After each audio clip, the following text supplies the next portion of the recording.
ಎಲ್ರಿಗೂ ನಮಸ್ಕಾರ. ಆತ್ಮೀಯರೇ, ಮಾರ್ಟಿನ್ ಲೂಥರ್ನ ಆರಂಭಿಕ ಜೀವನ ಹಾಗೂ ಅವನ ನೇತೃತ್ವದಲ್ಲಿ ಕಂಡುಬರ್ತಕ್ಕಂಥ ಪ್ರೊಟೆಸ್ಟೆಂಟ್ ಚಳುವಳಿಯ ಬಗ್ಗೆ ತಿಳಿದುಕೊಂಡ ನಂತರ ಸದ್ಯ ನಾವು ಚರ್ಚೆ ಮಾಡ್ತಕ್ಕಂಥ ಮತ್ತೊಂದು ಪ್ರಮುಖ ವಿಷಯ ಏನಪ್ಪ ಅಂದ್ರೆ, ಕ್ಯಾಥೋಲಿಕ್ ಚರ್ಚಿನಲ್ಲಿ ಕಂಡುಬರ್ತಕ್ಕಂಥ ದುರಾಡಳಿತದ ವಿರುದ್ಧ ಯುರೋಪಿನಲ್ಲಿ ಬಹಿರಂಗ ಹೋರಾಟವನ್ನು ನಡೆಸಿದಿರ್ತಕ್ಕಂಥ ಪ್ರಮುಖ ಸುಧಾರಕರು ಅಂತಕ್ಕಂಥ ವಿಷಯದ ಹಿನ್ನೆಲೆಯಲ್ಲಿ ನಾವೇನು ಮಾಡೋಣಪ್ಪ ಅಂತಂದ್ರೆ, ಇವತ್ತಿನ ಅವಧಿಯಲ್ಲಿ ಜಾನ್ ವೈಕ್ಲಿಫ್, ಜಾನ್ ಹಸ್, ಎರಾಸ್ಮಸ್, ಹುಲ್ರಿಚ್ ಜ್ವಿಂಗ್ಲಿ, ಜಾನ್ ಕ್ಯಾಲ್ವಿನ್ ಮತ್ತು 8ನೇ ಹೆನ್ರಿ ಅಂತಕ್ಕಂಥ ಈ ಪ್ರಮುಖ ಸುಧಾರಕರ ಹೋರಾಟದ ಗತಿಯನ್ನ ಏನ್ ಮಾಡೋಣಪ್ಪ ಅಂದ್ರೆ ಸಂಕ್ಷಿಪ್ತವಾಗಿ ಚರ್ಚೆಯನ್ನು ಕೈಗೊಳ್ಳೋಣ ಅಂತ ಹೇಳ್ತಾ, ಆರಂಭದಲ್ಲಿ ಈ ಜಾನ್ ವೈಕ್ಲಿಫ್ ಅಂತ ಬಂದಾಗ ಈ ಜಾನ್ ವೈಕ್ಲಿಫ್ನ ಏನಂತ ಕರೀತಾರಪ್ಪ ಅಂದ್ರೆ ಮತ ಸುಧಾರಣೆಯ ಉಷಾಧಾರೆ ಅಂತ ಕರೀತಾರೆ. ಏನಂತ ಕರೀತಾರೆ? ಮತ ಸುಧಾರಣೆಯ ಉಷಾಧಾರೆ ಅಥವಾ ಮತ ಸುಧಾರಣೆಯ ಪ್ರಾತಃ ಕಾಲದ ಧಾರೆ ಅಂತ ಕರೀತಾರೆ. ಯಾರನ್ರಿ? ಈ ಜಾನ್ ವೈಕ್ಲಿಫ್ನ. ಹೀಗಾಗಿ ಜಾನ್ ವೈಕ್ಲಿಫ್ ಅಂತ ಬಂದಾಗ 1324ರಿಂದ 1384 ಅವಧಿಯಲ್ಲಿ ಕಂಡು ಬರ್ತಕ್ಕಂಥ ಒಬ್ಬ ಕ್ರೈಸ್ತ ಪಾದ್ರಿ. ಹೀಗಾಗಿ ಈ ಕ್ರೈಸ್ತ ಪಾದ್ರಿಯ ಆರಂಭಿಕ ಹೋರಾಟವನ್ನು ನೋಡೋದಾದ್ರೆ ಈತ ಮೂಲತಃ ಇಂಗ್ಲೆಂಡಿನವನು. ಹೀಗಾಗಿ ಈತ ಇಂಗ್ಲೆಂಡಿನ ಆಕ್ಸ್ಫರ್ಡ್ ವಿಶ್ವವಿದ್ಯಾಲಯದಲ್ಲಿ ಧರ್ಮಶಾಸ್ತ್ರದ ಪ್ರಾಧ್ಯಾಪಕನಾಗಿ ಕಾರ್ಯವನ್ನು ನಿರ್ವಹಿಸಿದ. ಎಲ್ರಿ? ಇಂಗ್ಲೆಂಡಿನ ಆಕ್ಸ್ಫರ್ಡ್ ವಿಶ್ವವಿದ್ಯಾಲಯದಲ್ಲಿ ಧರ್ಮಶಾಸ್ತ್ರ ವಿಷಯದ ಪ್ರಾಧ್ಯಾಪಕನಾಗಿ ಸೇವೆಯನ್ನು ಸಲ್ಲಿಸಿದ. ಹೀಗಾಗಿ ಇಂತಹ ಸಂದರ್ಭದಲ್ಲಿ ತಾನು ಪ್ರಾಧ್ಯಾಪಕನಾಗಿ ಸೇವೆಯನ್ನು ಸಲ್ಲಿಸುವ ಸಂದರ್ಭದಲ್ಲಿಯೇ ತನ್ನ ಒಂದು ಉಪನ್ಯಾಸ ಮತ್ತು ತನ್ನ ಗ್ರಂಥಗಳ ಮುಖೇನ ಏನ್ ಮಾಡ್ತಾನಪ್ಪ ಅಂದ್ರೆ, ಕ್ಯಾಥೋಲಿಕ್ ಚರ್ಚ್ ನಲ್ಲಿ ಕಂಡು ಬರ್ತಕ್ಕಂಥ ಭ್ರಷ್ಟಾಚಾರ ಆಗಿರ್ಬೋದು, ದುಂದುಗಾರಿಕೆ, ಚರ್ಚ್ ಹುದ್ದೆಗಳ ಮಾರಾಟ ಹಾಗೂ ಪೋಪ್ ಮತ್ತು ಪಾದ್ರಿಗಳ ಪ್ರಾಪಂಚಿಕ ಜೀವನವನ್ನ ಖಂಡನೆ ಮಾಡ್ಲಿಕ್ಕೆ ಆರಂಭಿಸ್ತಾನೆ. ಹೀಗೆ ತನ್ನ ಉಪನ್ಯಾಸ ಮತ್ತು ಗ್ರಂಥಗಳ ಮುಖೇನವೇ ಈ ಒಂದು ಹೋರಾಟವನ್ನ ಕೈಗೊಂಡಂತ ಈತ ಏನ್ ಮಾಡ್ತಾನಪ್ಪ ಅಂತಂದ್ರೆ, ಬೈಬಲ್ ಗ್ರಂಥವನ್ನ ಇಂಗ್ಲಿಷ್ ಭಾಷೆಗೆ ಭಾಷಾಂತರ ಮಾಡ್ತಾನೆ. ಯಾರ್ರಿ? John Wycliffe. ಅಲ್ಲಿ ಜರ್ಮನ್ ಭಾಷೆಗೆ ಭಾಷಾಂತರ ಮಾಡಿದವನು ಮಾರ್ಟಿನ್ ಲೂಥರ್ ಆಗಿದ್ದ. ಇಲ್ಲಿ ಬೈಬಲ್ ಗ್ರಂಥವನ್ನ ಇಂಗ್ಲಿಷ್ ಭಾಷೆಗೆ ಭಾಷಾಂತರ ಮಾಡ್ತಾನೆ. ಅಷ್ಟೇ ಅಲ್ಲದೆ ಆ ಬೈಬಲ್ ನಲ್ಲಿರ್ತಕ್ಕಂಥ ಸತ್ಯಾಂಶಗಳನ್ನ ಎಲ್ಲ ಜನರಿಗೆ ಮನದಟ್ಟುವಂತೆ ಮಾಡ್ತಾನೆ. ಹೀಗೆ ಬೈಬಲ್ ಅನ್ನ ಇಂಗ್ಲಿಷ್ ಭಾಷೆಗೆ ಭಾಷಾಂತರಿಸಿರ್ತಕ್ಕಂತಹ ಈ ಜಾನ್ ವೈಕ್ಲಿಫ್ ಏನ್ ಮಾಡ್ತಾನಪ್ಪ ಅಂತಂದ್ರೆ, ಮೋಕ್ಷ ಸಾಧನೆಯನ್ನ ಹೊಂದಲಿಕ್ಕೆ ಬೈಬಲ್ ಅನ್ನ ಅನುಸರಿಸಬೇಕೇ ಹೊರತು ಪೋಪನ ಮಧ್ಯಸ್ಥಿಕೆಯಲ್ಲಿ ಅಲ್ಲ ಅಂತೇಳಿ ಪೋಪನನ್ನ ಖಂಡನೆ ಮಾಡ್ತಾನೋ. ಅಷ್ಟೇ ಅಲ್ಲದೆ ಪೋಪ್ ಎಂಬುವನು ಆತ ದೇವರ ಪ್ರತಿನಿಧಿಯಲ್ಲ. ಹೀಗಾಗಿ ಪೋಪ್ ದೇವರ ಪ್ರತಿನಿಧಿಯಾಗಲಿಕ್ಕೆ ಅನರ್ಹ ಅಂತ ಹೇಳ್ತಾನೆ. ಅಷ್ಟೇ ಅಲ್ಲದೆ ಚರ್ಚ್ ಮತ್ತು ರಾಜ್ಯಗಳು ಪ್ರತ್ಯೇಕವಾಗಿರ್ಬೇಕಂತ ಹೇಳ್ತಾನೆ. ಹೀಗಾಗಿ ಚರ್ಚ್ ಮತ್ತು ರಾಜ್ಯಗಳು ಪ್ರತ್ಯೇಕವಾಗಿರಬೇಕು, ಚರ್ಚ್ಗಿಂತಲೂ ರಾಜ್ಯವೇ ಅತಿ ಉನ್ನತವಾದದ್ದು ಅಂತ ಹೇಳ್ತಾನೆ. ಯಾರ್ರಿ?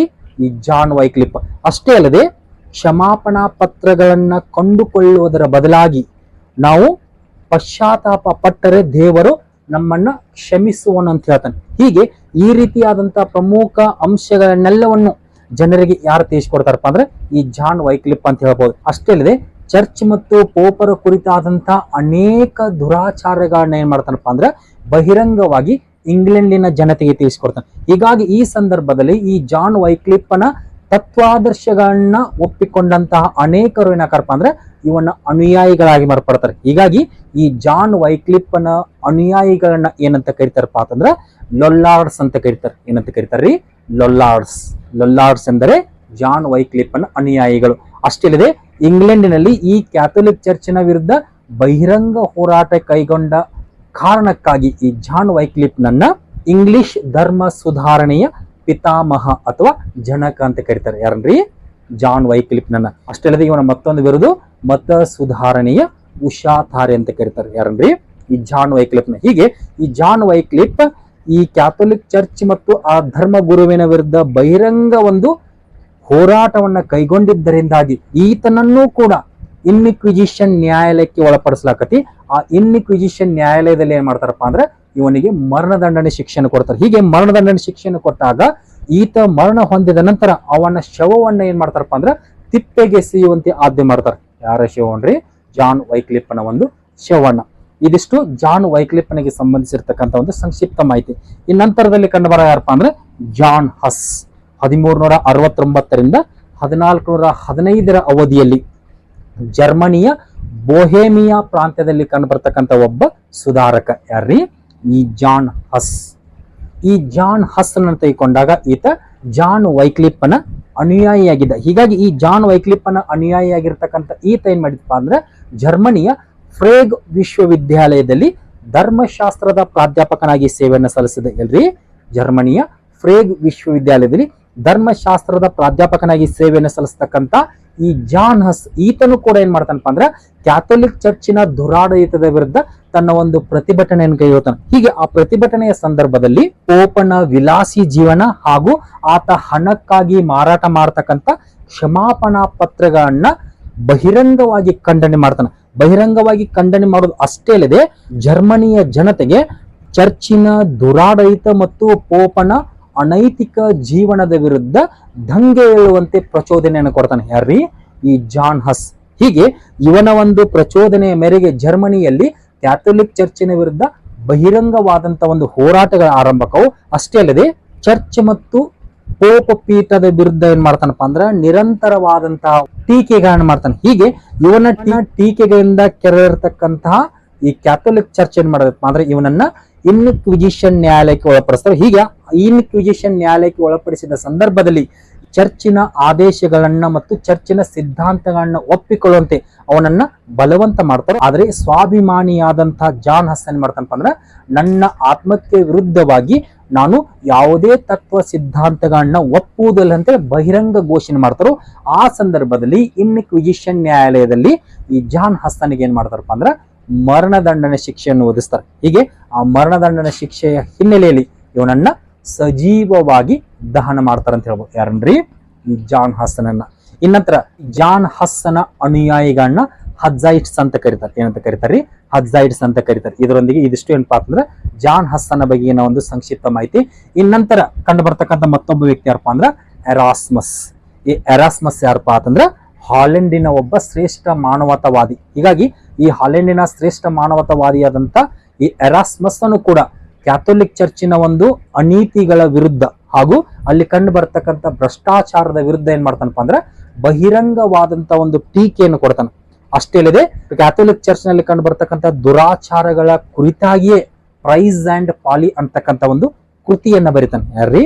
ಈ ಎರಾಸ್ಮಸ್. ಹೀಗಾಗಿ ಈ ಎರಾಸ್ಮಸ್ ಕ್ಯಾಥೋಲಿಕ್ ಚರ್ಚ್ ನಲ್ಲಿ ಕಂಡು ಬರ್ತಕ್ಕಂಥ ಭ್ರಷ್ಟಾಚಾರ ಮತ್ತು ಪೋಪರ ಅನೈತಿಕ ಜೀವನದ ಕುರಿತು ಒಂದು ಮಾತನ್ನ ಹೇಳ್ತಾನೆ. ಏನಂತ ಹೇಳ್ತಾನಪ್ಪ ಅಂತಂದ್ರೆ ರೋಮಿನಲ್ಲಿ ಎಲ್ಲವೂ ಮಾರಾಟಕ್ಕಿದೆ, ಹಣದಿಂದ ಕೊಂಡುಕೊಳ್ಳಲು ಅಸಾಧ್ಯವಾದಂತಹ ವಸ್ತುವೇ ಇಲ್ಲ, ಹಣಕ್ಕಾಗಿ ಪೋಪನು ಏನು ಬೇಕಾದರೂ ಮಾಡಲು ಸಿದ್ಧನಿದ್ದಾನೆ. ಹೀಗಾಗಿ ಪೋಪನ ವಾಸಗೃಹಗಳು ಸಾರ್ವಜನಿಕ ವೇಶ್ಯಾಗೃಹಗಳಾಗಿ ಮಾರ್ಪಟ್ಟಿವೆ ಅಂತ ಬಹುವಾಗಿ ಖಂಡನೆ ಮಾಡ್ತಾನೆ. ಯಾರ್ರಿ?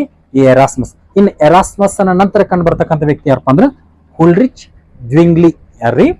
ಹುಲ್ರಿಚ್ ಜ್ವಿಂಗ್ಲಿ 1484ರಿಂದ 1531 ಅವಧಿಯಲ್ಲಿ ಕಂಡು ಬರ್ತಕ್ಕಂಥ ವ್ಯಕ್ತಿ. ಈ ಹುಲ್ರಿಚ್ ಜ್ವಿಂಗ್ಲಿ ಅನ್ನ ತೆಗೆದುಕೊಂಡಾಗ ಈತ ಮಾರ್ಟಿನ್ ಲೂಥರ್ನ ನಂತರ ಸ್ವಿಟ್ಜರ್ಲ್ಯಾಂಡ್ ನಲ್ಲಿ ಏನ್ ಮಾಡ್ತಾನಪ್ಪ ಅಂದ್ರೆ ಪ್ರೊಟೆಸ್ಟಂಟ್ ಪಂಥವನ್ನ ಪ್ರಚಾರ ಮಾಡ್ತಾನೆ. ಯಾವ ಪಂಥವನ್ರಿ? ಸ್ವಿಟ್ಜರ್ಲ್ಯಾಂಡಿನಲ್ಲಿ ಪ್ರೊಟೆಸ್ಟಂಟ್ ಪಂಥವನ್ನ ಪ್ರಚಾರ ಮಾಡ್ತಾನೆ. ಹೀಗಾಗಿ ಇವನಿಂದಾಗಿ ಸ್ವಿಟ್ಜರ್ಲ್ಯಾಂಡಿನ ಅನೇಕ ಕಡೆಗಳಲ್ಲಿ ಈ ಪ್ರೊಟೆಸ್ಟಂಟ್ ಪಂಥ ಅತಿ ಹೆಚ್ಚು ಜನಪ್ರಿಯವಾದದ್ದು. ಹೀಗಾಗಿ ಈ ಹಿನ್ನೆಲೆಯಲ್ಲಿ ಈ ಹುಲ್ರಿಚ್ ಜ್ವಿಂಗ್ಲಿಯನ್ನ ಏನಂತ ಕರೀತಾರಪ್ಪ ಅಂದ್ರೆ ಸ್ವಿಟ್ಜರ್ಲ್ಯಾಂಡಿನ ಪ್ರೊಟೆಸ್ಟಂಟ್ ಪಂಥದ ಜನಕ ಅಂತ ಕರೀತಾರೆ. ಯಾರನ್ರಿ? ಈ ಹುಲ್ರಿಚ್ ಜ್ವಿಂಗ್ಲಿಯನ್ನ. ಅಷ್ಟೇ ಅಲ್ಲದೆ ಈತ ಜೂರಿಚ್ ಎಂಬಲ್ಲಿ ಏನ್ ಮಾಡ್ತಿದ್ಪ ಅಂದ್ರೆ ಪ್ರೊಟೆಸ್ಟಂಟ್ ಪಂಥಕ್ಕೆ ಸಂಬಂಧಿಸಿರ್ತಕ್ಕಂಥ ಒಂದು ತನ್ನ ಸಿದ್ಧಾಂತಗಳನ್ನ ಮಂಡಿಸ್ತದೆ ಅಂತ ಹೇಳ್ಬೋದು. ಎಲ್ರಿ? ಜೂರಿಚ್. ಹೀಗಾಗಿ ಜೂರಿಚ್ ಎಂಬುದು ಈ ಜ್ವಿಂಗ್ಲಿಯ ಒಂದು ಕೇಂದ್ರ ಸ್ಥಾನವಾಗಿತ್ತು ಅಂತ ಹೇಳ್ಬೋದು. ಅಷ್ಟೇ ಅಲ್ಲದೆ ಈತನು ಕೂಡ ರೋಮನ್ ಕ್ಯಾಥೋಲಿಕ್ ಚರ್ಚ್ ನಲ್ಲಿ ಕಂಡು ಬರ್ತಕ್ಕಂಥ ದುರಾಚಾರಗಳಾಗಿರ್ಬೋದು, ಪಾಪ ಕ್ಷಮಾಪಣಾ ಪತ್ರಗಳ ಮಾರಾಟ ಆಗಿರ್ಬೋದು, ಪೋಪರ ಅನೈತಿಕ ಜೀವನ ಹಾಗೂ ಪಾದ್ರಿಗಳ ಮೂರ್ತಿ ಪೂಜೆ, ಹೀಗೆ ಈ ಎಲ್ಲವನ್ನು ಏನ್ ಮಾಡ್ತಾನಪ್ಪ ಅಂದ್ರೆ ಬಹಿರಂಗವಾಗಿ ಖಂಡನೆ ಮಾಡ್ತಾನೆ. ಬಹಿರಂಗವಾಗಿ ಖಂಡನೆ ಮಾಡೋದು ಅಷ್ಟೇ ಅಲ್ಲದೆ 1531ರಲ್ಲಿ ಸ್ವಿಸ್ ಕ್ಯಾಂಟೋನ್ಗಳನ್ನ ಪ್ರೊಟೆಸ್ಟಂಟ್ ಪಂಥವನ್ನ ಸೇರುವಂತೆ ಕರೆಯನ್ನು ಕೊಡ್ತಾನೆ. ಯಾರ್ರಿ?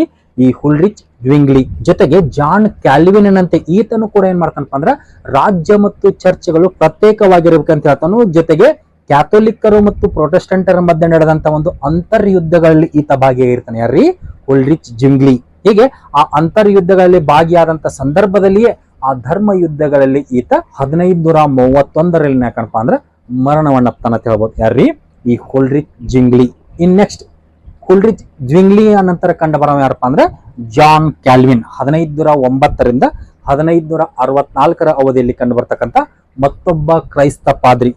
ಈ ಜಾನ್ ಕ್ಯಾಲ್ವಿನ್ ಅನ್ನು ತೆಗೆದುಕೊಂಡಾಗ ಈತ ಫ್ರಾನ್ಸಿನಲ್ಲಿ ಕಂಡು ಬರ್ತಕ್ಕಂಥ ಒಬ್ಬ ಕ್ರೈಸ್ತ ಪಾದ್ರಿ. ಹೀಗಾಗಿ ಈತ ಫ್ರಾನ್ಸಿನಲ್ಲಿ ಏನ್ ಮಾಡ್ತಾನಪ್ಪ ಅಂದ್ರೆ ಪ್ರೊಟೆಸ್ಟೆಂಟ್ ಪಂಥವನ್ನ ಪ್ರಚಾರ ಮಾಡ್ತಾ ಅಂತ ಹೇಳ್ಬೋದು. ಅಷ್ಟೇ ಅಲ್ಲದೆ ವೃತ್ತಿಯಲ್ಲಿ ಮೂಲತಃ ಈ ಜಾನ್ ಕ್ಯಾಲ್ವಿನ್ ಒಬ್ಬ ಏನಾಗಿತ್ತಪ್ಪ ಅಂದ್ರೆ ವಕೀಲನಾಗಿದ್ದ. ಹೀಗಾಗಿ ವಕೀಲನಾಗಿದ್ದರೂ ಕೂಡ ಈತ ಕ್ಯಾಥೋಲಿಕ್ ಚರ್ಚ್ ನಲ್ಲಿ ಕಂಡು ಬರ್ತಕ್ಕಂಥ ದುರಾಚಾರಗಳನ್ನ ವಿರೋಧಿಸಿ ಈತ ಪ್ರೊಟೆಸ್ಟೆಂಟ್ ಪಂಥದ ಅನುಯಾಯಿಯಾಗಿದ್ದ. ಹೀಗಾಗಿ ಈ ಹಿನ್ನೆಲೆಯಲ್ಲಿ ಈತ ಫ್ರಾನ್ಸಿನಲ್ಲಿ ಏನ್ ಮಾಡ್ತಾನಪ್ಪ ಅಂದ್ರೆ ಪ್ರೊಟೆಸ್ಟೆಂಟ್ ಪಂಥವನ್ನ ಪ್ರಚಾರ ಮಾಡ್ತಾನೋ. ಆ ಸಂದರ್ಭದಲ್ಲಿ ತನ್ನ ತತ್ವ ಸಿದ್ಧಾಂತಗಳ ಪ್ರಚಾರಕ್ಕಾಗಿ ಏನ್ ಮಾಡ್ತಾನಪ್ಪ ಅಂದ್ರೆ ಅನೇಕ ಚರ್ಚ್ಗಳನ್ನ ನಿರ್ಮಾಣ ಮಾಡ್ತಾನೋ. ಆ ಚರ್ಚ್ಗಳನ್ನ ಏನಂತ ಕರಿತಾರಪ್ಪ ಅಂದ್ರೆ ಕ್ಯಾಲ್ವಿನಿಸಂ ಚರ್ಚ್ಗಳಂತ ಕರೀತಾರೆ. ಹೀಗಾಗಿ ಜಾನ್ ಕ್ಯಾಲ್ವಿನ್ ಇಂದ ನಿರ್ಮಾಣಗೊಂಡಂತ ಚರ್ಚ್ಗಳನ್ನ ಕ್ಯಾಲ್ವಿನಿಸಂ ಚರ್ಚ್ಗಳಂತ ಕರೀತಾರೋ. ಅಷ್ಟೇ ಅಲ್ಲದೆ ಇವನ ಅನುಯಾಯಿಗಳನ್ನ ಕ್ಯಾಲ್ವಿನಿಸ್ಟ್ಸ್ ಅಂತ ಕರೀತಾರೆ. ಏನಂತ ಕರೀತಾರೆ? ಕ್ಯಾಲ್ವಿನಿಸ್ಟ್ಸ್ ಅಂತ ಕರೀತಾರೋ. ಹೀಗೆ ಈತ ತನ್ನ ಕ್ಯಾಲ್ವಿನಿಸಂ ಚರ್ಚ್ಗಳ ಮುಖೇನ ಏನ್ ಮಾಡ್ತಾನಪ್ಪ ಅಂದ್ರೆ ಪ್ರೊಟೆಸ್ಟೆಂಟ್ ಮತ ಪ್ರಚಾರವನ್ನ ಮಾಡುವಂತ ಸಂದರ್ಭದಲ್ಲಿ ಕ್ಯಾಥೋಲಿಕ್ ಚರ್ಚ್ ನಲ್ಲಿ ಕಂಡು ಬರ್ತಕ್ಕಂಥ ದುರಾಡಳಿತ ಮತ್ತು ಪೋಪರ ಭೋಗ ವಿಲಾಸ ಜೀವನವನ್ನ ಬಹಿರಂಗವಾಗಿ ಟೀಕೆ ಮಾಡ್ಲಿಕ್ಕೆ ಆರಂಭಿಸ್ತಾನೆ. ಹೀಗಾಗಿ ಆ ಸಂದರ್ಭದಲ್ಲಿ ಫ್ರಾನ್ಸಿನಲ್ಲಿ ಈ ಜಾನ್ ಕ್ಯಾಲ್ವಿನ್ ಏನಾಕತ್ತ ಅಂದ್ರೆ ಜೀವ ಭಯ ಉಂಟಾಕತ್ತೆ. ಹೀಗಾಗಿ ಜೀವ ಭಯ ಉಂಟಾದಂತ ಸಂದರ್ಭದಲ್ಲಿ ಫ್ರಾನ್ಸಿನ ರಾಜನಿಂದ ಇವನಿಗೆ ಯಾವುದೇ ರೀತಿಯಾದಂತಹ ಒಂದು ರಕ್ಷಣೆ ಸಿಗುವುದಿಲ್ಲ. ಹೀಗಾಗಿ ಫ್ರಾನ್ಸಿನಲ್ಲಿ ಯಾವುದೇ ರೀತಿಯ ಒಂದು ರಕ್ಷಣೆ ಸಿಗದ ಹಿನ್ನೆಲೆಯಲ್ಲಿ ಈತ ತನ್ನ ಪ್ರಾಣವನ್ನ ಉಳಿಸಿಕೊಳ್ಳುವ ಸಲುವಾಗಿ ಏನ್ ಮಾಡ್ತಾನಪ್ಪ ಅಂದ್ರ ಫ್ರಾನ್ಸ್ ಅನ್ನ ಬಿಟ್ಟು ಸ್ವಿಟ್ಜರ್ಲ್ಯಾಂಡ್ಗೆ ಬರ್ತಾನೆ. ಹೀಗೆ ಫ್ರಾನ್ಸ್ ಅನ್ನ ಬಿಟ್ಟು ಸ್ವಿಟ್ಜರ್ಲ್ಯಾಂಡ್ಗೆ ಬಂದಂತ ಸಂದರ್ಭದಲ್ಲಿ ಆ ಸ್ವಿಟ್ಜರ್ಲ್ಯಾಂಡಿನ ಜಿನೇವಾದಲ್ಲಿ ಈತ ತನ್ನ ಒಂದು ಪ್ರೊಟೆಸ್ಟೆಂಟ್ ಪಂಥದ ಪ್ರಚಾರವನ್ನು ಕೈಗೊಳ್ತಾನೆ. ಹೀಗೆ ತನ್ನ ಪ್ರೊಟೆಸ್ಟೆಂಟ್ ಪಂಥದ ಪ್ರಚಾರವನ್ನು ಕೈಗೊಂಡಂತ ಸಂದರ್ಭದಲ್ಲಿ ಆ ಜಿನಿವಾದಲ್ಲಿ ಏನಾಕಂಪ ಅಂತಂದ್ರೆ ಪ್ರೊಟೆಸ್ಟೆಂಟ್ ಪಂಥದ ಧರ್ಮಾಧಿಕಾರಿಯಾಗಿ ಮತ್ತು ಜಿನಿವಾದಲ್ಲಿ ರಾಜ್ಯಪಾಲನಾಗಿ ತನ್ನ ಒಂದು ಸೇವೆಯನ್ನ ಸಲ್ಲಿಸಲಿಕ್ಕೆ ಆರಂಭಿಸ್ತಾನು. ನಂತರದ ದಿನಗಳಲ್ಲಿ ಜಿನೇವಾದ ಅನೇಕ ಕಡೆಗಳಲ್ಲಿ ಏನ್ ಮಾಡ್ತಾನಪ್ಪ ಅಂದ್ರೆ ಪ್ರೊಟೆಸ್ಟೆಂಟ್ ಶಾಲೆಗಳನ್ನ ಆರಂಭಿಸ್ತಾನೆ. ಹೀಗೆ ಪ್ರೊಟೆಸ್ಟೆಂಟ್ ಶಾಲೆಗಳನ್ನ ಆರಂಭಿಸಿರ್ತಕ್ಕಂಥ ಈತ ತದನಂತರದಲ್ಲಿ ಏನ್ ಮಾಡ್ತಾನಪ್ಪ ಅಂದ್ರೆ ಜಿನೀವಾ ವಿಶ್ವವಿದ್ಯಾಲಯವನ್ನ ಸ್ಥಾಪನೆ ಮಾಡ್ತಾನೆ. ಯಾರ್ರೀ? ಈ ಜಾನ್ ಕ್ಯಾಲ್ವಿನ್. ಹೀಗಾಗಿ ಇವನಿಂದ ಜಿನೀವಾ ವಿಶ್ವವಿದ್ಯಾಲಯ ಸ್ಥಾಪನೆ ಆಗತಿ. ಅಷ್ಟೇ ಅಲ್ಲದೆ ತನ್ನ ಮತ ಪ್ರಚಾರದ ಸಂದರ್ಭದಲ್ಲಿ ಏನ್ ಮಾಡ್ತಾನಪ್ಪ ಅಂದ್ರ ಬೈಬಲ್ ಗ್ರಂಥವನ್ನ ಫ್ರೆಂಚ್ ಭಾಷೆಗೆ ಭಾಷಾಂತರ ಮಾಡ್ತಾನೆ. ಯಾರ್ರೀ? ಈ ಜಾನ್ ಕ್ಯಾಲ್ವಿನ್. ಹೀಗಾಗಿ ಇಲ್ಲಿ ಜಾನ್ ವೈಕ್ಲಿಫ್ ಇಂಗ್ಲಿಷ್ ಭಾಷೆಗೆ ಭಾಷಾಂತರ ಮಾಡಿದ್ದ, ಮಾರ್ಟಿನ್ ಲೂಥರ್ ಜರ್ಮನಿ ಭಾಷೆಗೆ ಭಾಷಾಂತರ ಮಾಡಿದ್ದ. ಇಲ್ಲಿ ಜಾನ್ ಕ್ಯಾಲ್ವಿನ್ ಏನ್ ಮಾಡ್ತಾನಪ್ಪ ಅಂತಂದ್ರೆ ಬೈಬಲ್ ಅನ್ನ ಫ್ರೆಂಚ್ ಭಾಷೆಗೆ ಭಾಷಾಂತರ ಮಾಡ್ತಾನೆ. ಜೊತೆಗೆ ಕ್ರೈಸ್ತ ಧರ್ಮವನ್ನ ಸುಧಾರಿಸುವ ಸಲುವಾಗಿ ಏನ್ ಮಾಡ್ತಾನಪ್ಪ ಅಂತಂದ್ರೆ ಇನ್ಸ್ಟಿಟ್ಯೂಟ್ ಆಫ್ ಕ್ರಿಶ್ಚಿಯನ್ ರಿಲಿಜನ್ ಅಂತಕ್ಕಂಥ ಗ್ರಂಥವನ್ನ ಬರಿತಾನೆ. ಯಾವ ಗ್ರಂಥವನ್ರಿ? ಇನ್ಸ್ಟಿಟ್ಯೂಟ್ ಆಫ್ ಕ್ರಿಶ್ಚಿಯನ್ ರಿಲಿಜನ್ ಅಂತಕ್ಕಂಥ ಗ್ರಂಥವನ್ನ ಬರಿತಾನು. ಆ ಗ್ರಂಥದಲ್ಲಿ ಏನ್ ಮಾಡ್ತಾನಪ್ಪ ಅಂದ್ರೆ ಕ್ರೈಸ್ತ ಧರ್ಮವನ್ನ ಅನುಸರಿಸುವ ಎಲ್ಲ ವ್ಯಕ್ತಿಗಳು ಅನುಸರಿಸಬೇಕಾದಂತ ಪ್ರಮುಖ ಅಂಶಗಳ ಬಗ್ಗೆ ಏನ್ ಮಾಡ್ತಾರಪ್ಪ ಅಂದ್ರೆ ಒತ್ತಿ ಹೇಳ್ತಾ ಅಂತ ಹೇಳ್ಬೋದು. ಉದಾಹರಣೆಗೆ ಪ್ರತಿಯೊಬ್ಬರು ನಡೆಸಬೇಕಾದಂತ ಪರಿಶುದ್ಧ ಜೀವನ ಆಗಿರ್ಬೋದು, ಪೂಜಾ ಕಾರ್ಯಗಳಾಗಿರ್ಬೋದು, ಬೈಬಲ್ನ ಪಠನೆ ಆಗಿರ್ಬೋದು, ನೈತಿಕ ಶಿಸ್ತು ಮತ್ತು ಸಾಮೂಹಿಕ ಪ್ರಾರ್ಥನೆ ಆಗಿರ್ಬೋದು. ಹೀಗೆ ಇವುಗಳಿಗೆ ಸಂಬಂಧಿಸಿರ್ತಕ್ಕಂಥ ಪ್ರಮುಖ ಅಂಶಗಳನ್ನೆಲ್ಲವನ್ನು ಏನ್ ಮಾಡ್ತಾನಪ್ಪ ಅಂದ್ರೆ ತನ್ನ ಕೃತಿಯಾದಂತಹ ಇನ್ಸ್ಟಿಟ್ಯೂಟ್ ಆಫ್ ಕ್ರಿಶ್ಚಿಯನ್ ರಿಲಿಜನ್ ಅಂತಕ್ಕಂಥ ಕೃತಿಯಲ್ಲಿ ಏನ್ ಮಾಡ್ತಾನಪ್ಪ ಅಂದ್ರೆ ಮಂಡಿಸ್ತಾನೆ. ಅಷ್ಟೇ ಅಲ್ಲದೆ ಈತ ಪ್ರಚಾರ ಪಡಿಸಿರ್ತಕ್ಕಂಥ ಒಂದು ಮುಖ್ಯ ತತ್ವ ಯಾವಪ್ಪ ಅಂತಂದ್ರೆ ಆಡಂಬರದ ಆಚರಣೆಗಳಿಂದ ದೇವರನ್ನ ಪಡೆಯಲಿಕ್ಕೆ ಸಾಧ್ಯವಿಲ್ಲ ಅಂತ ಹೇಳ್ತಾನೆ. ಯಾರ್ರೀ? ಈ ಜಾನ್ ಕ್ಯಾಲ್ವಿನ್. ಅಷ್ಟೇ ಅಲ್ಲದೆ ಪಾಪ ಕರ್ಮಗಳಿಂದ ನಾವು ಮುಕ್ತಿ ಹೊಂದಬೇಕೆಂದರೆ ಚರ್ಚಿನ ಅವಶ್ಯಕತೆ ಇಲ್ಲ.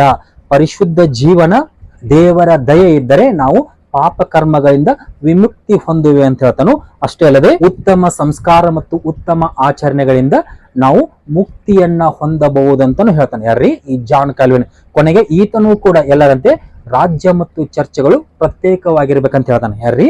ಈ ಜಾನ್ ಕ್ಯಾಲ್ವಿನ್. ಹೀಗೆ ಈ ಎಲ್ಲ ಅಂಶಗಳ ಹಿನ್ನೆಲೆಯಲ್ಲಿ ಈ ಮತ ಸುಧಾರಕರಲ್ಲಿ ಈ ಜಾನ್ ಕ್ಯಾಲ್ವಿನ್ ಯಾಕಂತ ಅಂದ್ರೆ ಅತ್ಯಂತ ಪ್ರಮುಖನಾಗಿ ಕಂಡು ಬರ್ತಾನೆ ಅಂತ ಹೇಳ್ಬೋದು. ಇನ್ನು ಕೊನೆಗೆ ಈತನ ಅನುಯಾಯಿಗಳ ಹಿನ್ನೆಲೆಗೆ ಬಂದಾಗ ಯುರೋಪಿನ ನಾನಾ ಕಡೆಗಳಲ್ಲಿ ನಾನಾ ಹೆಸರಿನಿಂದ ಏನ್ ಮಾಡ್ತಾರಪ್ಪ ಅಂದ್ರೆ ಇವನ ಒಂದು ಅನುಯಾಯಿಗಳನ್ನ ಗುರುತಿಸ್ತಾರೆ. ಉದಾಹರಣೆಗೆ ಫ್ರಾನ್ಸ್ ಅಂತ ತೆಗೆದುಕೊಂಡಾಗ ಫ್ರಾನ್ಸಿನಲ್ಲಿ ಜಾನ್ ಕ್ಯಾಲ್ವಿನ್ ನ ಅನುಯಾಯಿಗಳನ್ನ ಏನಂತ ಕರೀತಾರಪ್ಪ ಅಂತಂದ್ರೆ ಹ್ಯೂಗೋ ನೋಟ್ಸ್ ಅಂತ ಕರೀತಾರೆ. ಏನಂತ ಕರೀತಾರ್ರಿ? ಹ್ಯೂಗೋ ನೋಟ್ಸ್ ಅಂತ ಕರೀತಾರು. ಇನ್ನು ಇಂಗ್ಲೆಂಡಿನಲ್ಲಿ ಪ್ಯೂರಿಟನ್ಸ್ ಅಂತ ಕರೀತಾರೆ. ಇಂಗ್ಲೆಂಡಿನಲ್ಲಿ ಪ್ಯೂರಿಟನ್ಸ್ ಅಂತ ಕರೀತಾರು. ನಂತರ ಸ್ಕಾಟ್ಲೆಂಡಿನಲ್ಲಿ ಸ್ಕಾಟ್ಲೆಂಡ್ ಏನಂತ ಕರೀತಾರಪ್ಪ ಅಂತಂದ್ರೆ ಪ್ರೆಸ್ಬಿಟೇರಿಯನ್ಸ್ ಅಂತ ಕರೀತಾರೆ. ಏನಂತ ಕರೀತಾರೆ? ಪ್ರೆಸ್ಬಿಟೇರಿಯನ್ಸ್ ಅಂತ ಕರೀತಾರೆ. ಹೀಗೆ ಇದಿಷ್ಟು ಏನಪ್ಪಾ ಅಂತಂದ್ರೆ ಜಾನ್ ಕ್ಯಾಲ್ವಿನ್ ಬಗ್ಗೆ ಕಂಡು ಬರ್ತಕ್ಕಂಥ ಸಂಕ್ಷಿಪ್ತ ಮಾಹಿತಿ. ಇನ್ನಂತರದಲ್ಲಿ ಕಂಡು ಬರೋರಪ್ಪ ಅಂದ್ರೆ 8ನೇ ಹೆನ್ರಿ, ಇಂಗ್ಲೆಂಡಿನಲ್ಲಿ ಕಂಡು ಬರ್ತಕ್ಕಂಥ ರಾಜ ಯಾರ್ರಿ? 8ನೇ ಹೆನ್ರಿ. 1509 1547 ಅವಧಿಯಲ್ಲಿ ಕಂಡು ಬರ್ತಕ್ಕಂಥ ಒಬ್ಬ ಪ್ರಮುಖ ಸುಧಾರಣಾವಾದಿ ಅಂತ ಹೇಳ್ಬೋದು. ಹಾಗಾದ್ರೆ 8ನೇ ಹೆನ್ರಿಯ ಬಗ್ಗೆ ನೋಡೋದಾದ್ರೆ, ಮೂಲತಃ ಈ 8ನೇ ಹೆನ್ರಿ ಅಂತ ಬಂದಾಗ ಈತ ಇಂಗ್ಲೆಂಡಿನ ದೊರೆಯಾಗಿದ್ದ. ಹೀಗಾಗಿ ಇಂಗ್ಲೆಂಡಿನ ದೊರೆಯಾದಂತ ಈತನು ಕೂಡ ಆರಂಭದಲ್ಲಿ ಕ್ಯಾಥೋಲಿಕ್ನ ಪರವಾಗಿದ್ದ.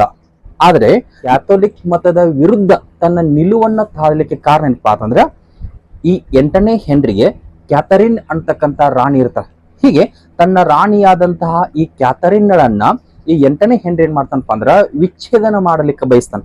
ಹೀಗೆ ಆ ವಿಚ್ಛೇದನ ಮಾಡಲಿಕ್ಕೆ ಬಯಸಿದಂತ ಸಂದರ್ಭದಲ್ಲಿ ಆ ಸಮಯಕ್ಕೆ ಈತ ಪೋಪನ ಅನುಮತಿಯನ್ನು ಪಡ್ಕೊಳ್ಬೇಕಾಗಿತ್ತು.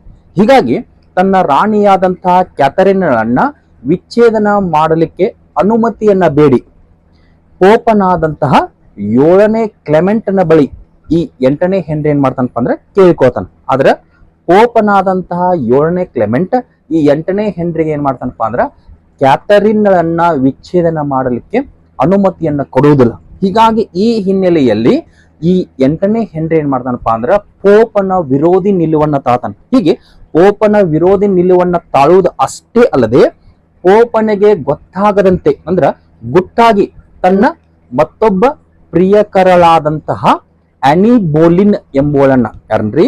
ಆನಿ ಬೋಲಿನ್ ಎಂಬುವಳನ್ನ ಏನ್ ಮಾಡ್ತಾನಪ್ಪ ಅಂದ್ರ ಗುಟ್ಟಾಗಿ ಮದುವೆ ಹಾಕನು. ಗುಟ್ಟಾಗಿ ಮದುವೆ ಆದ್ರೂ ಕೂಡ ಈ ವಿಷಯ ಏನಾಕತ್ತಪ್ಪ ಅಂತಂದ್ರ ಪೋಪನಾದಂತಹ 7ನೇ ಕ್ಲೆಮೆಂಟ್ ಅನಿಗೆ ಗೊತ್ತಾಗತ್ತೆ. ಸುದ್ದಿ ತಿಳಿದಂತಹ 7ನೇ ಕ್ಲೆಮೆಂಟ್ ಏನ್ ಮಾಡ್ತಾನಪ್ಪ ಅಂದ್ರ 8ನೇ ಹೆನ್ರಿಗೆ ಧರ್ಮ ಬಹಿಷ್ಕಾರ ಆಗ್ತಾನೆ. ಯಾವಾಗ 7ನೇ ಕ್ಲೆಮೆಂಟ್ ನಿಂದ 8ನೇ ಹೆನ್ರಿ ಧರ್ಮ ಬಹಿಷ್ಕಾರಕ್ಕೆ ಒಳಗಾಕನೋ ಆ ಸಂದರ್ಭದಲ್ಲಿ 8ನೇ ಹೆನ್ರಿ ಏನ್ ಮಾಡ್ತಾನಪ್ಪ ಅಂದ್ರ ಪೋಪನ ವಿರುದ್ಧ ಕೆಲವೊಂದಿಷ್ಟು ನಿರ್ದಾಕ್ಷಿಣ್ಯ ಕ್ರಮಗಳನ್ನ ಕೈಗೊಳ್ತಾನೆ. ಆ ನಿರ್ದಾಕ್ಷಿಣ್ಯ ಕ್ರಮಗಳನ್ನ ಕೈಗೊಳ್ತಕ್ಕಂಥ ಸಂದರ್ಭದಲ್ಲಿ ಆತ ಮೊದಲಿಗೆ ಏನ್ ಮಾಡ್ತಾನಪ್ಪ ಅಂದ್ರ ಇಂಗ್ಲೆಂಡಿನಲ್ಲಿ ಇರ್ತಕ್ಕಂಥ ಕ್ಯಾಥೋಲಿಕ್ ಚರ್ಚ್ಗಳ ಬದಲಾಗಿ ಆತ ಆಂಗ್ಲಿಕನ್ ಚರ್ಚ್ಗಳನ್ನ ಸ್ಥಾಪನೆ ಮಾಡ್ತಾನೆ. ಯಾರ್ರೀ? ಈ 8ನೇ ಹೆನ್ರಿ. ಹೀಗೆ ಇಂಗ್ಲೆಂಡಿನಲ್ಲಿ ಆಂಗ್ಲಿಕನ್ ಚರ್ಚ್ಗಳನ್ನ ಸ್ಥಾಪನೆ ಮಾಡಿಕೊಂಡಿರ್ತಕ್ಕಂಥ 8ನೇ ಹೆನ್ರಿ ಇಡೀ ರಾಜ್ಯ ಮತ್ತು ಚರ್ಚಿನ ಮುಖ್ಯಸ್ಥನಾಗಿ ತಾನೇ ಹೊರಹೊಮ್ಮುವುದು ಅಷ್ಟೇ ಅಲ್ಲದೆ ಪೋಪನಿಗೆ ವಿರುದ್ಧವಾಗಿ ಚರ್ಚಿನ ಪರಮಾಧಿಕಾರಿ ಅಂತ ಸಾರಿಕೊಳ್ತಾನೆ. ಹೀಗೆ ಆಂಗ್ಲಿಕನ್ ಚರ್ಚ್ಗಳನ್ನ ಸ್ಥಾಪನೆ ಮಾಡಿಕೊಳ್ಳುವ ಮುಖೇನ ಚರ್ಚಿನ ಪರಮಾಧಿಕಾರಿಯಾಗಿ ಹೊರಹೊಮ್ಮಿರ್ತಕ್ಕಂಥ ಈ 8ನೇ ಹೆನ್ರಿ ಏನ್ ಮಾಡ್ತಾನಪ್ಪ ಅಂತಂದ್ರ ಪೋಪನೊಂದಿಗೆ ಹೊಂದಿರತಕ್ಕಂಥ ಎಲ್ಲ ಸಂಬಂಧಗಳನ್ನ ಕಡಿದುಕೊಳ್ತಾನೆ. ಹೀಗೆ ಎಲ್ಲ ಸಂಬಂಧಗಳನ್ನ ಕಡಿದುಕೊಂಡಂತಹ ಈತ ಏನ್ ಮಾಡ್ತಾನಪ್ಪ ಅಂದ್ರ ತನ್ನ ಆಂಗ್ಲಿಕನ್ ಚರ್ಚ್ಗಳನ್ನ ಇಂಗ್ಲೆಂಡಿನಲ್ಲಿ ಜನಪ್ರಿಯಗೊಳಿಸುವ ಸಲುವಾಗಿ ಹಲವಾರು ಮುಂದಾಕನ್. ಹೀಗಾಗಿ ಆ ಸಂದರ್ಭದಲ್ಲಿ ಏನ್ ಮಾಡ್ತಾನಪ್ಪ ಅಂದ್ರ 1533ರಲ್ಲಿ ಯಾವಾಗ್ರಿ 1533ರಲ್ಲಿ ಪುನರ್ ವಿಚಾರಣಾ ನಿರ್ಬಂಧವನ್ನ ಜಾರಿ ಮಾಡ್ತಾನೆ. ಏನ್ ಮಾಡ್ತಾನ್ರಿ? ಕಾನೂನನ್ನ ಮಾಡ್ತಾನು. ಈ ಕಾನೂನಿನ ಮುಖೇನ ತಾನು ವಿಚ್ಛೇದಿಸಲ್ಪಟ್ಟಂತ ಕ್ಯಾಥರಿನ್ ಯಾವುದೇ ಕಾರಣಕ್ಕೂ ಪೋಪನ ಬಳಿ ನ್ಯಾಯವನ್ನ ಕೇಳಲಿಕ್ಕೆ ಹೋಗದಂತೆ ಮಾಡ್ತಾನೆ. ಯಾರ್ರೀ? ಇದೇ 8ನೇ ಹೆನ್ರಿ. ಅಷ್ಟೇ ಅಲ್ಲದೆ ಅದರ ಮರು ವರ್ಷ 1534ರಲ್ಲಿ ಏನ್ ಮಾಡ್ತಾನಪ್ಪ ಅಂದ್ರ ಸುಪ್ರಿಮಸಿ ಕಾಯ್ದೆಯನ್ನ ಜಾರಿಗೆ ತರ್ತಾನೆ. ಏನನ್ನ ಜಾರಿಗೆ ತರ್ತಾನ್ರಿ? ಸುಪ್ರಿಮಸಿ ಕಾಯ್ದೆ. ಹೀಗೆ ಈ ಸುಪ್ರಿಮಸಿ ಕಾಯ್ದೆ ಮುಖೇನ ಏನ್ ಮಾಡ್ತಾನಪ್ಪ ಅಂತಂದ್ರ ಕ್ಯಾಥೋಲಿಕ್ ಚರ್ಚ್ ಮತ್ತು ಪೋಪರಿಗೆ ಸಂಬಂಧಿಸಿರ್ತಕ್ಕಂಥ ಕೆಲವೊಂದಿಷ್ಟು ಘೋಷಣೆಗಳನ್ನ ಸಾರಿಕೊಳ್ತಾನೆ. ಉದಾಹರಣೆಗೆ ಆ ಸಂದರ್ಭದಲ್ಲಿ ಏನ್ ಮಾಡ್ತಾನಪ್ಪ ಅಂತಂದ್ರ ಇಂಗ್ಲೆಂಡಿನಲ್ಲಿ ಇರ್ತಕ್ಕಂತಹ ಕ್ಯಾಥೋಲಿಕ್ ಚರ್ಚಿನ ಆಸ್ತಿಯನ್ನೆಲ್ಲ ಮುಟ್ಟುಗೋಲು ಹಾಕಿಕೊಳ್ತಾನೆ. ಯಾರ್ರೀ? ಇದೇ 8ನೇ ಹೆನ್ರಿ. ಕಾರಣ ಏನಪ್ಪಾ ಅಂದ್ರ ಈ ಸಂದರ್ಭದಲ್ಲಿ ಈ 8ನೇ ಹೆನ್ರಿ ಈ ಕ್ಯಾಥೋಲಿಕ್ ಚರ್ಚಿನ ವಿರುದ್ಧ ಇಷ್ಟೊಂದು ನಿರ್ದಾಕ್ಷಿಣ್ಯ ಕ್ರಮಗಳನ್ನ ಕೈಗೊಳ್ಳಲಿಕ್ಕೆ ಕಾರಣ ಏನಪ್ಪಾ ಅಂದ್ರ ಮತ್ತೊಂದು ಕಡೆ ಜರ್ಮನಿಯಲ್ಲಿ ಮಾರ್ಟಿನ್ ಲೂಥರ್ ಅಂತಕ್ಕಂಥ ವ್ಯಕ್ತಿಯೂ ಸಹ ಈ ಪೋಪನ ವಿರುದ್ಧ ಮತ್ತು ಕ್ಯಾಥೋಲಿಕ್ ಚರ್ಚಿನ ವಿರುದ್ಧ ಏನ್ ಮಾಡಿರ್ತಾನಪ್ಪ ಅಂದ್ರ ಬಹಿರಂಗ ಹೋರಾಟ ನಡೆಸಿರ್ತಾನೆ. ಹೀಗಾಗಿ ಇದನ್ನೆಲ್ಲವನ್ನ ಗಮನಿಸಿರ್ತಕ್ಕಂತಹ ಈ 8ನೇ ಹೆನ್ರಿನೂ ಕೂಡ ಏನ್ ಮಾಡ್ತಾನಪ್ಪ ಅಂದ್ರೆ ಇಂಗ್ಲೆಂಡಿನಲ್ಲಿ ಇರ್ತಕ್ಕಂಥ ಕ್ಯಾಥೋಲಿಕ್ ಚರ್ಚಿನ ವಿರುದ್ಧವಾಗಿ ಹಲವಾರು ಕ್ರಮಗಳನ್ನ ಕೈಗೊಳ್ತಾನು. ಅದರಲ್ಲಿ ಆರಂಭಿಕವಾಗಿ ಏನ್ ಮಾಡ್ತಾನಪ್ಪ ಅಂದ್ರ ಇಂಗ್ಲೆಂಡಿನಲ್ಲಿ ಕ್ಯಾಥೋಲಿಕ್ ಚರ್ಚಿಗೆ ಸಂಬಂಧಿಸಿರ್ತಕ್ಕಂಥ ಎಲ್ಲ ಆಸ್ತಿಗಳನ್ನ ಮುಟ್ಟುಗೋಲು ಹಾಕಿಕೊಳ್ತಾನು. ನಂತರದಲ್ಲಿ ಇಂಗ್ಲೆಂಡಿನಲ್ಲಿ ಇರ್ತಕ್ಕಂಥ ಕ್ರೈಸ್ತ ಮಿಷನರಿಗಳನ್ನ ರದ್ದುಗೊಳಿಸಿ ಬಿಡ್ತಾನೆ. ಹೀಗೆ ಕ್ರೈಸ್ತ ಮಿಷನರಿಗಳನ್ನ ರದ್ದುಗೊಳಿಸುವುದು ಅಷ್ಟೇ ಅಲ್ಲದೆ ಈ ಮುಂಚೆ ಪೋಪನಿಗೆ ಕೊಡತಕ್ಕಂತಹ ದಾನ ದತ್ತಿಗಳೆಲ್ಲವನ್ನು ನಿಲ್ಲಿಸಿಬಿಡ್ತಾನೆ. ಏನ್ ಮಾಡ್ತಾನ್ರಿ? ಪೋಪನಿಗೆ ಕೊಡ್ತಕ್ಕಂತ ದಾನ ದತ್ತಿಗಳನ್ನೆಲ್ಲವನ್ನು ನಿಲ್ಲಿಸ್ತಾನು. ಅಷ್ಟೇ ಅಲ್ಲದೆ ಪೋಪನ ಅನುಮತಿಯನ್ನ ಪಡೆಯದೆ ಇಂಗ್ಲೆಂಡಿನಲ್ಲಿ ಏನ್ ಮಾಡ್ತಾನಪ್ಪ ಅಂತಂದ್ರೆ ಬಿಷಪ್ರನ್ನ ನೇಮಕ ಮಾಡ್ತಾನ. ಯಾರನ್ನ ನೇಮಕ ಮಾಡ್ತಾನ್ರಿ? ಈ ಮುಂಚೆ ಬಿಷಪ್ರನ್ನ ನೇಮಕ ಮಾಡ್ತಕ್ಕಂಥ ಹಕ್ಕು ಪೋಪನಿಗೆ ಮಾತ್ರ ಇತ್ತು. ಆದ್ರೆ ಈ ಸಂದರ್ಭದಲ್ಲಿ 7ನೇ ಕ್ಲೆಮೆಂಟ್ ನನ್ನ ವಿರೋಧಿಸಿರ್ತಕ್ಕಂಥ 8ನೇ ಹೆನ್ರಿ ಏನ್ ಮಾಡ್ತಾನಪ್ಪ ಅಂದ್ರೆ ಆ ಪೋಪನ ಅನುಮತಿಯನ್ನ ಪಡೆಯದೆ ಇಂಗ್ಲೆಂಡಿನಲ್ಲಿ ಕ್ರೈಸ್ತ ಧರ್ಮವನ್ನ ಮುನ್ನಡೆಸುವ ಸಲುವಾಗಿ ಏನ್ ಮಾಡ್ತಾನಪ್ಪ ಅಂತಂದ್ರೆ ಬಿಷಪ್ರನ್ನ ತಾನೇ ನೇಮಕ ಮಾಡ್ತಾನೆ. ಜೊತೆಗೆ ತಾನು ಸ್ಥಾಪಿಸಿರ್ತಕ್ಕಂಥ ಆಂಗ್ಲಿಕನ್ ಚರ್ಚ್ಗಳ ಮುಖೇನ ಏನ್ ಮಾಡ್ತಾನಪ್ಪ ಅಂದ್ರ ತಾನೇ ಚರ್ಚಿನ ಮತ್ತು ರಾಜ್ಯದ ಪರಮಾಧಿಕಾರಿ ಅಂತ ಸಾರಿಕೊಳ್ತಾನೆ. ಹೀಗೆ ಈ ಒಟ್ಟಾರೆಯಾಗಿ ಈ ಎಲ್ಲ ರೀತಿಯ ಮುಖೇನ 8ನೇ ಹೆನ್ರಿ ಇಂಗ್ಲೆಂಡಿನಲ್ಲಿ ಕೈಗೊಂಡಂತಹ ಕ್ಯಾಥೋಲಿಕ್ ವಿರೋಧಿ ಚಳುವಳಿಯನ್ನ ಏನಂತ ಕರೀತಾರಪ್ಪ ಅಂತಂದ್ರೆ ಆಂಗ್ಲಿಕನ್ ಪ್ರೊಟೆಸ್ಟೆಂಟ್ ಚಳುವಳಿ ಅಂತ ಕರೀತಾರೆ. ಅಷ್ಟೇ ಅಲ್ಲದೆ ಈ ಆಂಗ್ಲಿಕನ್ ಪ್ರೊಟೆಸ್ಟೆಂಟ್ ಚಳುವಳಿಯ ಸಂದರ್ಭದಲ್ಲಿ ಈ 8ನೇ ಹೆನ್ರಿ ಹೊಂದಿರತಕ್ಕಂತ ಆತನ ಅನುಯಾಯಿಗಳನ್ನ ಏನಂತ ಕರೀತಾರಪ್ಪ ಅಂತಂದ್ರೆ ಪ್ರೆಸ್ ಬಿಟೇರಿಯನ್ಸ್ ಅಂತ ಕರೀತಾರೆ. ಏನಂತ ಕರೀತಾರ್ರಿ? ಪ್ರೆಸ್ ಬಿಟೇರಿಯನ್ಸ್ ಅಂತ ಕರೀತಾರು.